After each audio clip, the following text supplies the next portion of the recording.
Hello, it is 9 p.m. in RTD. It's time to English New Edition. For tonight headlines, we have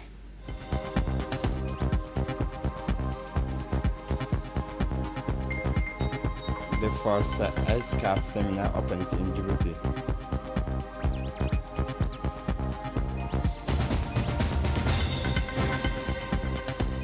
A Turkish Qatari humanitarian ship docks in Port Sudan amid looming famine. Welcome to our newsroom. The Prime Minister receives the Director General of the French Development Agency. The Prime Minister Abdelkader Kamel Mohamed received Mr. Jean-François Arnal, Regional Directors for East Africa and the French Development Agency based in Nairobi in the Prime Minister's reception room late this afternoon. Mr. Arnal's office covers 11 countries including Djibouti, Ethiopia, Kenya, Uganda, Rwanda and Tanzania. He was accompanied by Mr. Eric Gerpel, IFD representative in Djibouti. This meeting provided an opportunity to review the current state of cooperation and examine the programmatic priority for the coming year, including strengthening rural schools integrated into the regions, securing fundings for the collective sanitation plan, and supporting the education sector, including Balbala Comprehensive High School, master plan, curricula and textbook, staff training, and inspection mechanisms. For his part, the Prime Minister emphasized the importance within the framework of public finance reforms of supporting the implementation of an integrated system for optimizing tax revenue to enhance the effectiveness of public action. He also mentioned with a view to promoting national heritage, the opportunity to mobilize funding through the ADIL program for the restorations of the Guard residence, the first building constructed in the country, with the ambitions of transforming it into the private residence and museum, while simultaneously developing the tourism potential of the nearby hot springs. The discussion is concluded with a shared desire to strengthen the partnership between Djibouti and the IFD through projects with a strong social, urban, and economic impact aligned with national priorities. The opening of the fourth professional seminar dedicated to the modernization and transformation of supreme audit institutions, the Court of Account of Djibouti, in its capacity as a current president of the Association of Supreme Audit Institutions of Public Finance using French, officially launched the fourth edition of the association's professional seminar devoted to the theme of modernizing and transforming supreme audit institutions. The opening ceremony was held in the presence of the Minister of Justice and Prison Affairs in charge of Human Rights, a representative of the International Organization of the Francophonie, the Ambassador of the European Union, the Ambassador of France to Djibouti, representative of the United Nations Development Programme, as well as numerous delegations from French-speaking member countries of the association. The event also brought together high-level national figures, including the Vice President of the National Assembly, local officials and elected representatives, the Executive Secretary of State Assets, and many representatives of public institutions and ministries. This meeting brings together heads of supreme audit institutions, international experts, and technical and financial partners. It features plenary sessions, roundtable, and practical workshop aimed at strengthening collective intelligence and international cooperation. By hosting this event, Djibouti once again reaffirms its commitment to good governance, public finance transparency, and the strengthening of citizens' trust in line with Djibouti Vision 2035.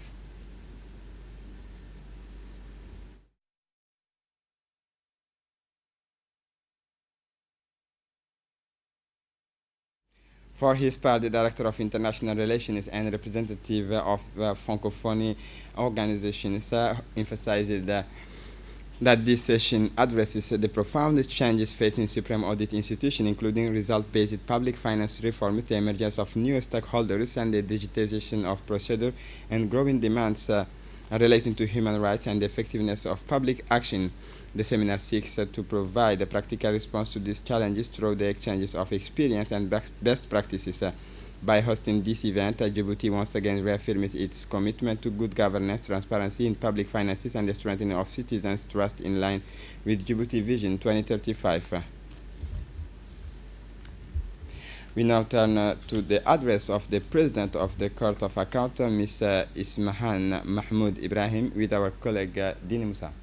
Ce séminaire It is both an honor and a responsibility for the Republic of Djibouti to host this fourth professional seminar of a major international forum for dialogue and exchange among SAPRAM audit institutions that shares the value of the Francophonie. SAPRAM audit institutions play a central role in the independent oversight of the public finance, the promotion of good governance, the transparency, and accountability. In the face of profound change affecting our state, result-based public finance reform, the digitalization of procedures, the emergence of the new actors, and growing demands in terms of human rights, our institution must adapt, innovate, and strengthen their capacity. This seminar aimed to provide a platform for sharing experience and best practice in order to offer concrete response to common challenge in line with the international standards and the values that undermine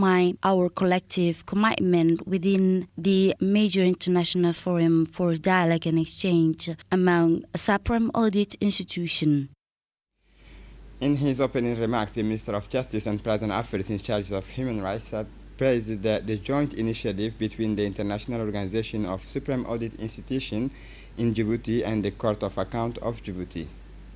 Permettez-moi d'abord de remercier chaleureusement. I commend the joint initiative of ESCAF and the Court of Account of Djibouti, which reflect the importance of our countries attached to the modernization of SAPRAM audit institution and the strengthening of the rule of law. Under the leadership of the President of the Republic, His Excellency Ismail Margili, Djibouti has firmly committed itself to digital transformation, the modernization of public administration, and the enhancement of the effectiveness of public action. The establishment of the institution dedicated to the digital economic and innovation, as well as the ongoing reform in the justice sector, including the digitalization of judicial procedures, clearly demonstrate this commitment. However, this modernization must be accompanied by a rigorous ethical and legal framework that guarantee the protections of fundamental rights and strengthen citizens' trust in public institutions. After 3 days of intensive discussion, the first International Forum on Climate Change Adaptation concluded this morning at Ayla Grand Hotel.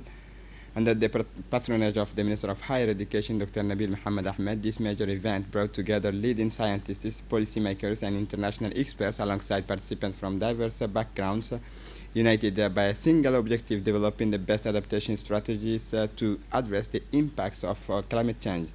The forum addressed several key themes, including innovation in climate change adaptation. Discussions highlighted the importance of modern technologies such as digital tools, artificial intelligence, and early warning systems, which are now considered essential for anticipating risks and developing sustainable solutions. In addition to conferences and high-level sessions, the 2026 International Forum on Climate Change Adaptation focused on operational mechanisms, particularly priority adaptation and innovation zone, conceived as real-world laboratories where scientists, policymakers, and local stakeholders developed and tested tailored solutions.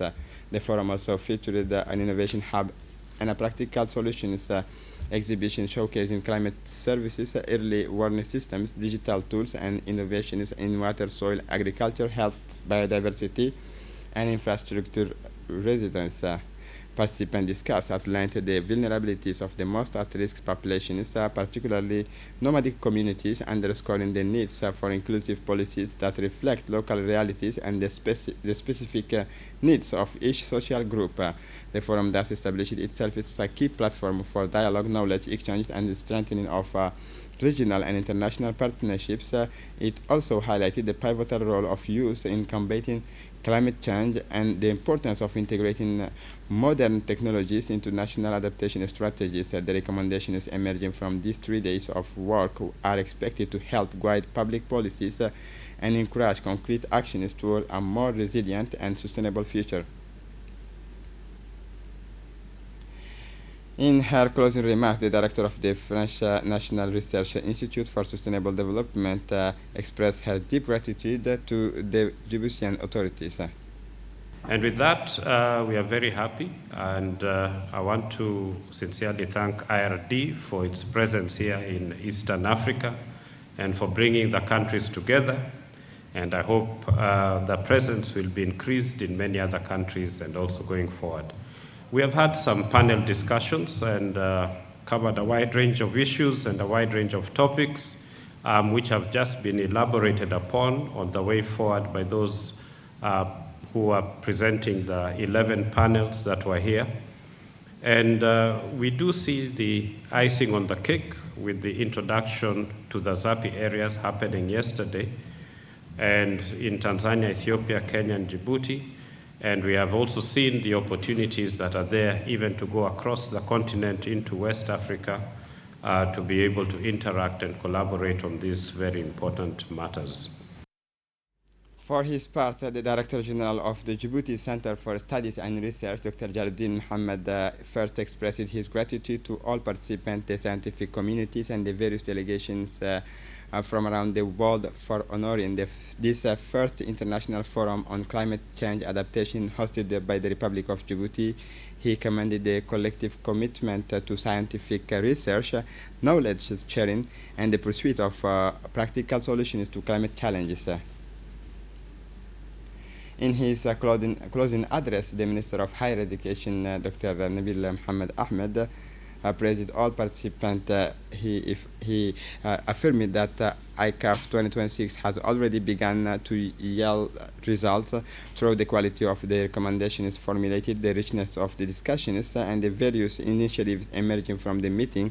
He also commended the commitment of the scientific and technical communities, as well as the outstanding contributions of participants who enriched the debate with their expertise and practical proposals. The Finance, General Economy and Planning Committee held a session today, Wednesday, to discuss a draft law approving the financial account of the National School of Judicial Studies for the 2024 fiscal year.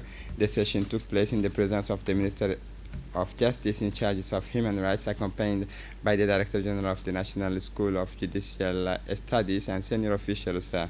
The discussion is allowed for a detailed review of the institution's financial situation, after which the committee approved the financial account for the 2024 fiscal year, subsequently referring them to the next plenary session.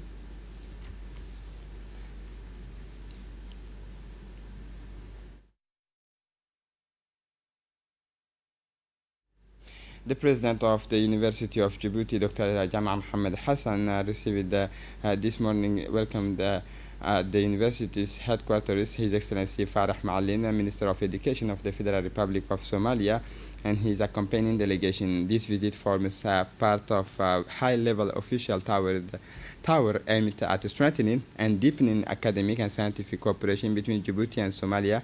The visit is part of a regional initiative to consolidate academic partnerships and support higher education as a strategic driver of sustainable development, innovation, and regional integration. It also reflects the growing prominence of the University of Djibouti as a leading academic and scientific hub in the Horn of Africa. During the visit, the Somali minister and his delegation toured the university campus and its key educational and scientific facilities, notably the ARC Lab, a platform dedicated to applied research and technological innovation, the Faculty of Engineering, leading institutions in scientific and technical training, and there is a laboratory research unit specializing in renewable energy, particularly solar and wind power, illustrating the University of Djibouti's strong commitment to energy transitions and research for sustainable development. In-depth discussions were held between universities officials and the Somali delegation, focusing on opportunities for cooperation in higher education and research, exchanges of expertise, and the skills transfer. The talks also emphasized the need to enhance academic mobilities for students and faculty, develop joint programs, and support collaborative research projects addressing shared regional challenges.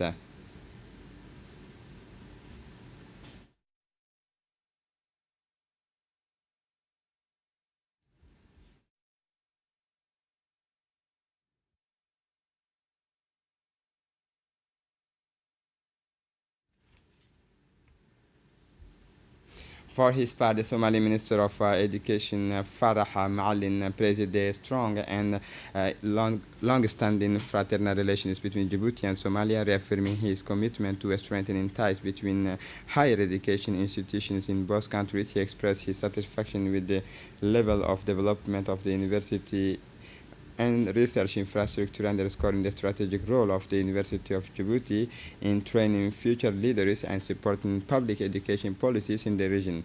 This official visit represents an important step in strengthening academic relations between Djibouti and Somalia and paves the way for sustainable, structured, and mutually beneficial cooperation based on knowledge exchanges, innovation, and academic excellence.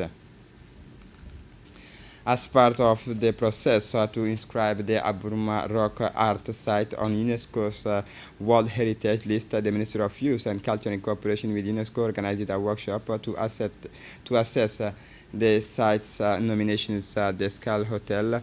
The first day of the workshop was attended by the Minister of Youth and Culture, Dr. Hibo Momin Assawe, the head of the UNESCO's office in Djibouti, Ms. Idil Moussa Iye, the UNESCO World Heritage Center expert, Mr. Leonce Ki, Dr. Amina Said Shira, the workshop facilitator, and the members of the National Cultural Heritage Committee, which includes representatives of national institutions, civil society, and technical teams responsible for preparing the nomination document.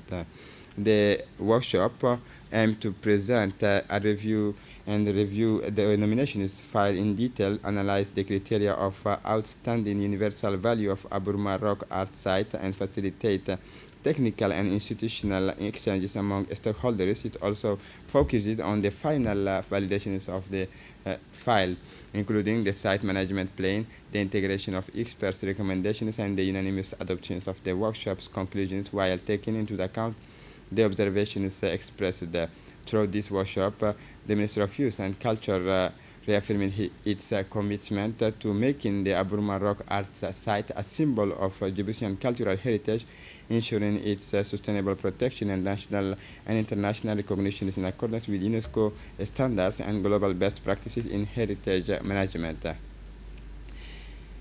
In her opening address, the minister stressed that this nomination is of strategic importance for safeguarding and promoting national cultural heritage, emphasizing the highest level of state commitment under the leadership of President Ismail Margele to support all efforts aimed at showcasing Djibouti's cultural treasures internationally and strengthening national identity, social cohesion. She also highlighted the continued technical support and expertise provided by UNESCO, particularly the World Heritage Center.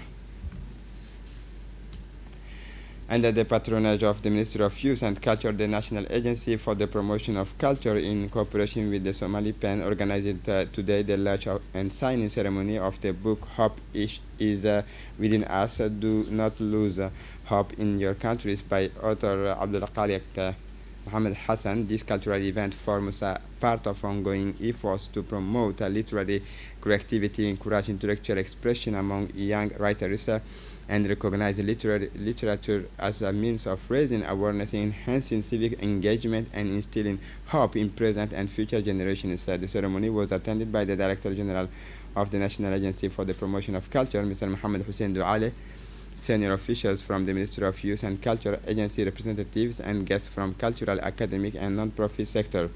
The authors share with the audience the deep motivations behind writing his book, centered on hope, civic participation, and collective responsibility in building the nation's future. The event featured the interactive discussions, testimonials, and a book signing session, allowing the author to meet readers in a warm and enriching atmosphere. Through this event, the Minister of Youth and Culture, the National Agency for the Promotion of Culture, and their partners reaffirmed their shared commitment to making culture a key driver of development, social cohesion, and a source of hope for youth. The health professionals from Toulon-based NGO Josie Chambon participated in experience sharing sessions and discussions with the students of the faculty and of the Higher Institute of Health Sciences, ESSS, in the presence of the institute directors. It's worth noting that the Josie Chambon organization signed a partnership agreement with the Ministry of Health of the Republic of Djibouti on March 3, 2023. The mission comprises a team of 24 volunteer doctors and health professionals present in Djibouti from January 18 to 24, 2026, in addition to meetings with several Djiboutian officials, including the Minister of Health, Dr. Ahmed Roble Abdille, the Governor of Djibouti, Abdi Hassan Ahmed, the prefect of Dikhil of the Artas region, Hassan Dabel Ahmed, the Toulon team provided medical care to patients in inland areas and the capital, Djibouti city. The team also carried out a surgical procedure in collaboration with Djiboutian medical staff at Peltier Hospital. The regional and international athletes arrived today in Djibouti to take part in the 25th editions of the Djibouti International Half Marathon as part of this major sporting event. Officials of the Djibouti Athletics Federation welcomed the delegation upon arrivals, reflecting the importance of this competition, which has become a significant sporting event at both national and international levels. This 25th edition marks an important milestone in the history of the Djibouti International Half Marathon, which continues to promote athletics, foster sporting exchanges, and enhance Djibouti's international standing through the participation of elite athletes from around the world. The Djibouti Athletics Federation is committed to providing the best possible conditions for participants and spectators befitting this celebration's edition.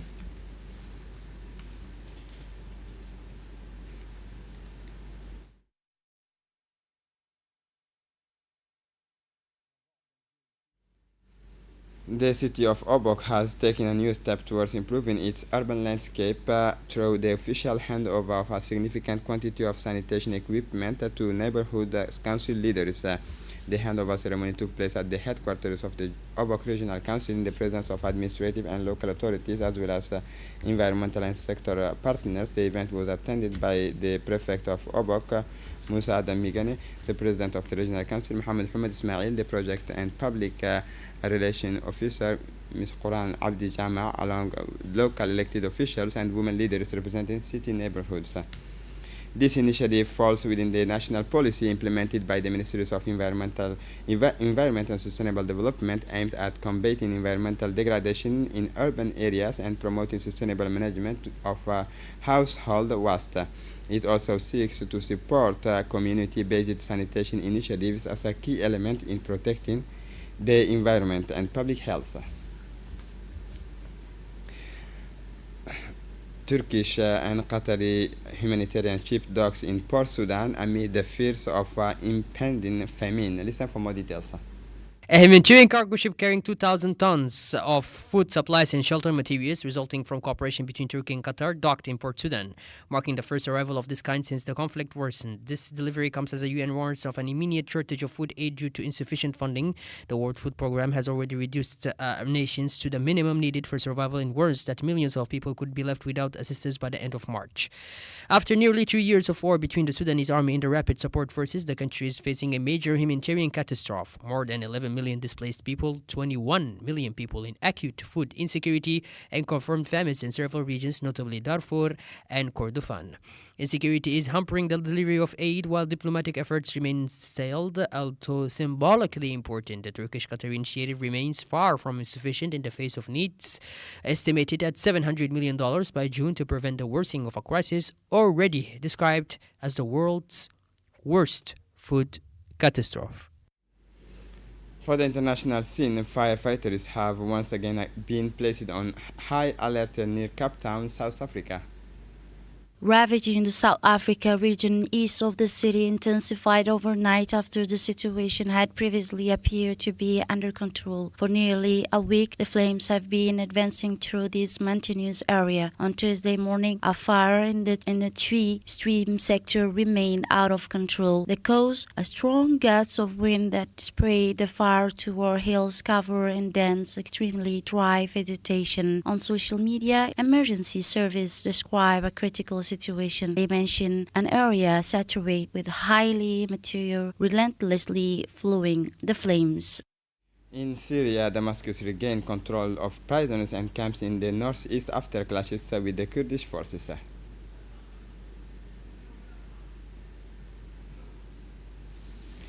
And this is it for the news. Thanks for watching us. Have a good evening.